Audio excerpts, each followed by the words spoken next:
사우디아라비아와 러시아 등 23개 주요 산유국 협의체인 오펙 플러스가 원유 감산 합의에 실패하면서 국제유가는 최근 크게 하락했습니다.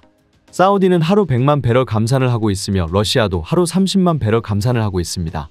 그러나 나이지리아 등 아프리카 산유국들이 전체 회원국 생산량에서 차지하는 비중을 늘리기 위해 로비를 벌이면서 감산 합의가 이뤄지지 않고 있습니다. 각 국가들이 자신의 이익만 추구한 결과 죄수의 딜레마 현상을 초래하고 있는 것입니다.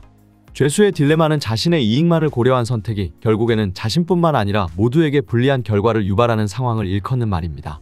이 예를 통해 우리는 과점기업들이 왜 독점 이윤을 누리기 어려운지 알 수 있습니다. 공동행위를 통해 독점 이윤을 얻는 것이 과점기업들에게는 합리적인 일이지만 개별적으로는 약속을 위반할 수밖에 없는 요인이 있기 때문입니다.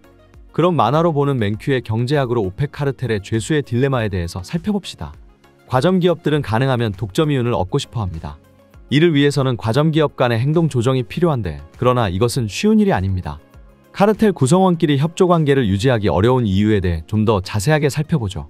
사람 사이에 이루어지는 상호작용의 경제 원리를 이해하기 위해서는 죄수의 딜레마 모형을 공부할 필요가 있습니다.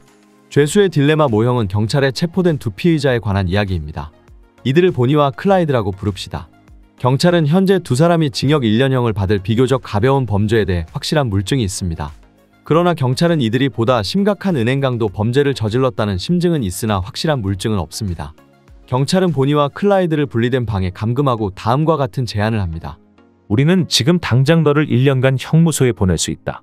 만약 너희 둘이 은행 강도라는 것을 자백하고 다른 방에 있는 네 친구를 주범이라고 증언하면 너는 수사에 협조한 대가로 석방되고 네 친구는 혼자 20년형을 받을 것이다.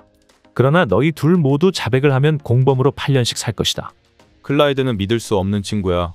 보니에게 의리를 기대할 수는 없지. 이 둘이 자신들의 이익만 생각한다면 어떤 선택을 할까요? 다음 그림은 이들의 선택을 보여줍니다. 두 용의자는 두 가지 전략 중 하나를 선택할 수 있습니다. 그러나 이들이 받을 형량은 자신의 선택뿐만 아니라 상대방이 어떤 선택을 하는가에도 달렸다는 점에 유의해야 합니다. 먼저 보니의 선택을 생각해 봅시다. 그는 속으로 다음과 같이 생각할 것입니다. 클라이드가 어떤 선택을 할지는 알 수 없어. 그 친구가 끝까지 입을 다문다면 나는 자백을 하는 것이 유리할 거야. 그렇다면 나는 클라이드가 어떻게 하든지 자백을 하는 것이 유리해. 그 친구가 자백을 한다면 나도 자백을 하는 것이 유리해.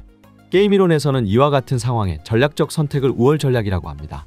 즉, 상대방이 어떤 전략을 선택하든지 자신에게 유리한 전략이 한 가지뿐이라면 그 전략을 우월 전략이라고 부르는 것입니다. 따라서 이 게임에서 자백하는 것이 보니에게 우월 전략이죠. 클라이드가 자백하든 침묵을 지키든 본인은 자백을 하면 가벼운 형량을 받기 때문입니다. 만화로 보는 맨큐의 경제학 강의는 튜넷 또는 이페스코리아에서 유료로 수강할 수 있습니다. 경제학의 베스트셀러. 지금 바로 만화로 보는 맨큐의 경제학 7권 세트를 만나보세요.